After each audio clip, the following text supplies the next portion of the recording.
টানা বৃষ্টিতে পাবনা শহরের বিভিন্ন এলাকায় রাস্তাঘাট পানিতে ডুবে গেছে। সেই সুযোগে মানুষ মাছ ধরতে নেমে পড়েছেন রাস্তার উপর। অনেকেই জাল, আবার অনেকেই মাছ ধরার বিভিন্ন উপকরণ দিয়ে মাছ ধরছেন। আপনারা দেখতে পাচ্ছেন এটি মাসুম বাজার, একটি পাবনা শহরের যেখানে প্রতিদিন আসলে মাছের বাজার বসে। সেই বাজারে এখন প্রচুর পানি থাকায়, রাস্তার উপর পানি জমে যাওয়ায় অসংখ্য মানুষ বড়শি দিয়ে মাছ ধরার উপকরণ দিয়ে তারা প্রচুর মাছ ধরছেন এবং তারা মাছ ধরে বেজায় খুশি বনে গেছেন। দেখতে পাচ্ছেন যে আসলে অসংখ্য মানুষ এই রাস্তার উপরে মাছ ধরছে, অসংখ্য প্রজাতির মাছ ধরছেন এবং অনেকেই কিন্তু ব্যাগ ভর্তি মাছ নিয়ে তারা বাড়ি ফিরে যাচ্ছেন।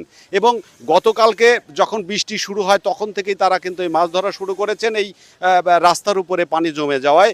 এখনও কিন্তু এই পানি জমে আছে, জলাবদ্ধতা তৈরি হয়েছে, যে কারণে মানুষ কিন্তু রাত দিন মিলে কিন্তু এখানে উৎসব